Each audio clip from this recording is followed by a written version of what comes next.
Hi, everyone. This is Tom and Grisak with the Grisak Group, and I'm here with Sean Elliott. Hey Our everyone. He is our team leader at the Grisak Group, and this is our quarterly update for second quarter 2025. Um, just real briefly, this is a proprietary information that we have with our Keller Williams office, where we have someone that actually filters through, uh, gets rid of some duplications on the MLS, tightens up some things that really kind of give misleading stats. So this is about as accurate as information as you'll see that we're going to be providing you with today. So we're going to keep it brief. We don't want your eyes to start glossing over. We got so much information. But Sean is our statistician, so he knows these numbers inside and out. So Sean, just go ahead and take over. Thank you, Tom. Appreciate it. Yeah, what we're going to be looking at is basically we're going to look at around DFW as a whole, and then look at certain counties, and then get into Lovejoy specifically, and just see what the market was doing during quarter two of 2025, and compare that to a year ago, Q2 of 2024. And yeah, like Tom said, we'll just move through this quickly. Obviously, if you want to dig in deeper, you have any questions about this, feel free to give us a call. But the first slide is just showing across DFW the brokerages, the real estate brokerages, and their market share across DFW. And Keller Williams was up there at the top. We have about 10% of the market, followed by Coldwell Banker and Compass. And I mean, so we're basically doubling up our closest competition. So Keller Williams is an amazing brokerage, provide us with tools that other brokerages don't have, such as this one that we're looking at today. And it's a great company to be a part of. The next one, it's just kind of a total overview of what's been going on really for the past 10 years. And the key thing here is those gray bars. And if you look at the very right-hand side, those gray bars are as high as they've been in the last 10 years. And that's the amount of available inventory out there. So there's just tons and tons of homes on the market. If you look at the red bars, that's what's actually selling. So that's been pretty level. I mean, it's pretty similar to what it was last year and the year before. The difference now is just there's so many homes out there to go around. And then the blue line is showing interest rates. We're still, 6.5%, 7%. Fed's meeting again in September, and everything we're hearing is potentially that's going to be the first drop of this year. So we'll just have to see. Next one is showing the active listings, which we already kind of discussed. And if you look at all the price points, it's up across the board. There's just more homes available in pretty much every single price point. Next one, slide 11. This is showing the number of pending listings during the quarter. And as you can see, it's actually up in a lot of these categories. It's down a little bit once you get a little bit higher, but actually the million plus, there were more homes that went under contract and pending this quarter compared to last year. So like we said, people are still buying. It's certainly still a decent market. There's just a lot of homes, a lot of available homes. Next one. This one's just showing, again, months of inventory. The way we typically classify this, if there's 3 months of inventory or less, that's a pretty heavy seller's market. Sellers have tons of leverage. There's a lot of people buying and not many homes to go around. Once you get past 3 months, 4 months, 5 months, the scales start tipping a little bit, and it becomes a balanced market or a buyer's market where the buyers have the leverage. And if you look, if you're in DFW and you're under, 450 for your price, that's still a pretty heavy seller's market. People are still buying those in a pretty good number. Once you get above that, and especially when you get to the million plus, that second from the bottom, we're at almost 6 months inventory now. So if you have $1 million property, you're in an environment where buyers have a lot of leverage at this point. Next one. This one is very important to me. I track this one really carefully. This is showing a sales price versus the original asking price, right? And so as you can see in every single category, that's down compared to last year. If you're $1 million home right now, what we're seeing in the market is that most of those sellers are getting 95.6% of what they originally asked. So if you're popping your home on the market for $1 million, the obviously we try and get you as much money as we can, but what the market is doing right now is those sellers are getting about 950,000 instead of $1 million. Thoughts, Tom? No, we're seeing those with our listings too. We're having to make sometimes one or two price drops. And these are great homes. We've got a lot of really beautiful homes in our inventory, but there are only so many buyers to go around. And, this is not by any means a panic situation. We expect it to No, slow down no. a little bit at this time of year, but fall usually starts to pick up for us again. We're already starting to see some of that. Yep. And to that point, the next one is about price reductions. So seller puts their home on the market at a price, doesn't get the attention that they want, and eventually a lot of these sellers are having to correct. And so this is showing in every price point, the number of price reductions are up. If you're $1 million plus home, about 40%, 38% of those sellers had to do a price drop at some point to get the job done. So it's over half the market right now. Next one. This is a really important one too, guys. So when we meet with sellers, we're obviously going to give our opinion on value. What is the market going to tolerate? What's that highest number we can possibly get without crossing over, a line in the sand and going too high to where buyers just aren't going to pay attention. Nobody's going to take it seriously. And this is really illustrative of that. So this is basically your days on market to get a buyer if you've taken a price drop versus if you didn't have to.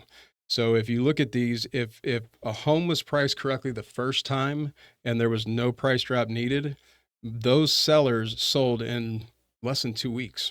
They found their buyer very, very quickly. If you didn't hit the price correctly the first time and the buyers just wouldn't tolerate it and you had to do a price drop or 2 or 3, those days on market go up significantly, over 100 days. So if you're going to list your home, you got to kind of ask yourself, do I want this done in the first couple of weeks? Do I want to go and hit it early, or do I want to test the market? And if you do, that's fine. Just be prepared. It's going to be a while. It's going to be over 3 Yeah, and months. it's not any type of stigma if you have to do a price reduction on your home. Uh, it's very common for us to do at least one price drop. So when we get those that they go out there on the market and they're under contract in 2 or 3 weeks, believe me, that's not the norm. So it doesn't mean that even that your home was overpriced. It just means that you haven't captured the part of the market yet that the biggest bulk of buyers are looking for.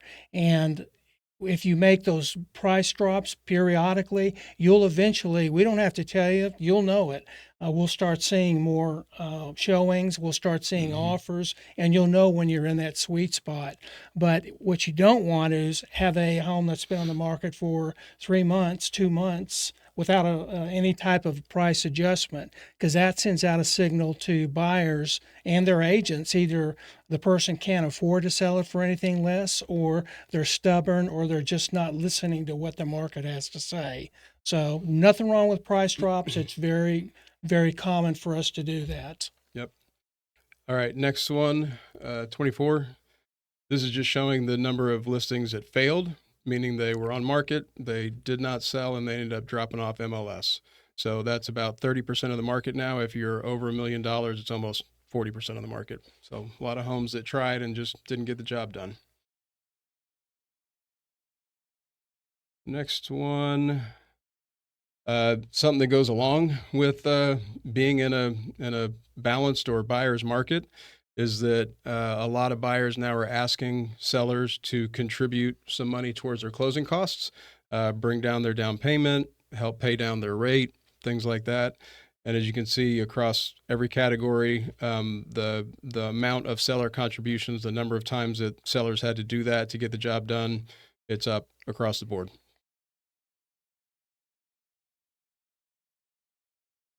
Next one. So MLS doesn't track new construction very well, which I love that this program does. So this is new construction. It popped up as Salina.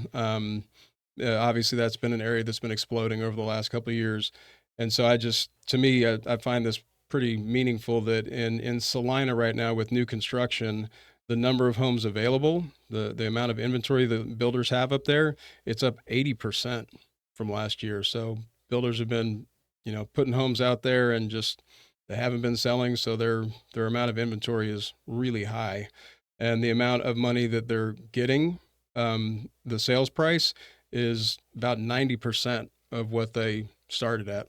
So a lot of builders are Salina's having been to in the drop. news for the past year as just such one of the fastest growing areas of the entire country.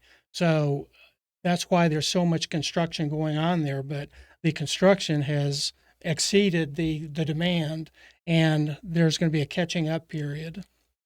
I just helped somebody get out of Salina because they're tired of the construction up there. Really, They're just tired of how busy it's getting. Okay, 66, the last one in this slideshow. This is just showing median sales prices over the past 6 years, and those bars are pretty telling. I mean, from 2019 to 2022, prices just exploded. Everybody, I think, is aware of that.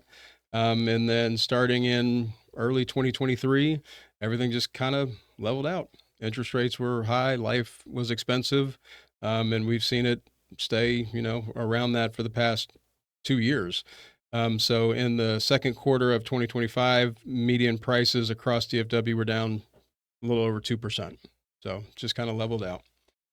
All right. A lot of the homes that we are lucky enough to sell are in the luxury market, 1.5 million, 2 million.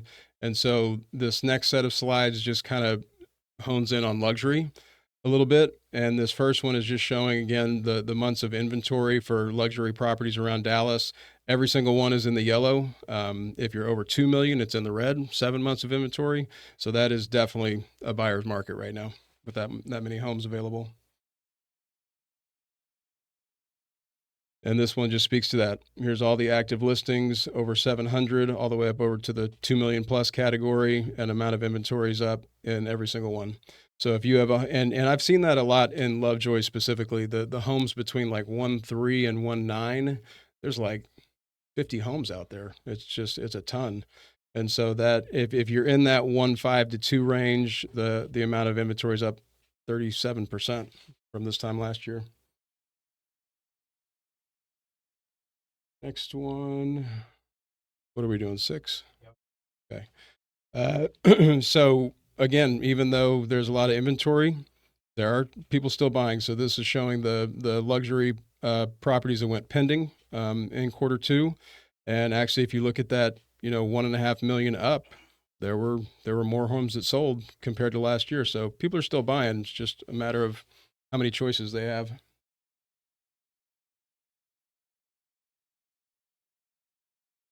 This one shows the median price that the sellers received compared to their original asking price. We already kind of talked about this across the board, but with luxury properties, if your property's over $2 million, most of those sellers were getting about 94% of what they originally started at, and last year that number was at 95%, so down a little bit. Median days on market.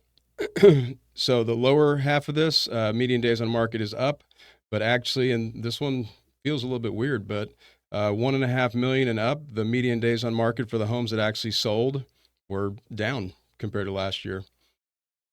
That one confuses me a little bit. Doesn't feel that way. Yeah.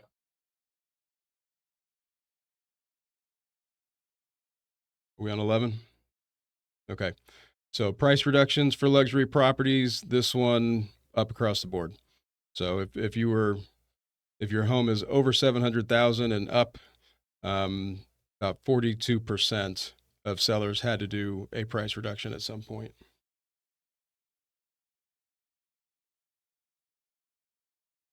This is another one. It's so telling to me. If you had to do a price reduction versus you hit the price right the first time, the money you get at the end is drastically different. If you look at that 2 million plus, if you hit the nail on the head with pricing up front, those sellers got about 97% of what they were asking. If you didn't and you had to do a price reduction, that number drops to 87%. That is a huge swing. So, if we have a seller that their home is probably around like 2.7, 2.8, and they decide to list at 3.1, I'd really be looking at the numbers, because if you list around 2.7, 2.8 and you get 97% of that versus 3.1 and you end up at 87% of what you were asking, do that math real quick. that's a lot of money. I mean, that's probably six figures that you're giving away. So that initial pricing is important. This one for luxury, same thing. Days on market, if you had to do a price reduction versus not having to do one, it's just a huge difference. 15 failed listings for luxury properties. Pretty similar to the other ones we saw. So in the 2 million plus, that's a pretty high number. 47% of the homes that were out there just dropped off MLS without a sale. And then last one in here. This one's always kind of weird to me too, just the number of people out there with a lot of cash. So the number of cash transactions for luxury properties, if you look at $2 million listings, it was almost half that were just straight cash. So obviously interest rates are not quite as important in those situations. When it's the tier lower, 1.5 to 2 million, that was about 30% that were cash transactions. So, okay, that's it for that one. And then just real quick to wrap up, I wanted to kind of look at Lovejoy specifically, since that's where the majority of our listings are. And so this is just straight MLS data. So it's not scrubbed the way the other information is. So there could be some errors in here, but it's still pretty telling to me. So if you look at 2024 Q2 in Lovejoy, there were 63 sales. And if you look at 2025, there were actually 77. So more homes sold in Fairview Lucas this last quarter compared to a year ago. So again, people are still buying, but if you look at the days on market and the median sales price, last year in Lovejoy, the median days on market was 12, and the average or the median sales price was a little under 1.1. And then you go to this year, the median days on market has jumped to 22, so it's almost doubled, and the median sales price is $950 instead of almost 1.1. So what that tells me is people are still buying in Lovejoy, which is great, but they're going for the lower price homes. We're seeing the 700,000 sell. We're seeing the 900,000 sell, the 1.2s. Once you're getting up to 1.3 to 1.7, over 2 million, those are just, people aren't able to do that quite as much. They're still selling, just not at the same clip they were a year ago. Let me explain something real quickly about what Lovejoy means, because we're always talking in terms of areas of the MLS, which people don't necessarily know how the MLS works. But Lovejoy School District it's when it was started out, I won't go into the whole history, but it's now its own area of the MLS, Area 52. So even though Lovejoy School District is some of it's in Allen, and some of it's in Lucas, and some of it's in Fairview. And some of it's actually one development is in McKinney, is in Lovejoy, but that's within one area of the MLS, so we can really narrow that down and get a good handle on what those numbers are versus taking a whole city and with all the different types of home types. This allows us to be more specific about this one area of the MLS. So that's why we talk about Lovejoy. And again, that's our main area of focus. Fairview, Lucas, and Parker, of which Lovejoy is a good portion of. Yep. Is that it, Sean? That's it. There's the data. Do with it as you see fit. Like I said, if you have follow-up questions about this or anything specific about your property, we'd obviously love to talk to you about it, and we'll just keep trucking along, reading the market, helping our people make the best decisions possible for their family. And yeah, we're here for you if you need anything. Thank you all. Thanks a lot.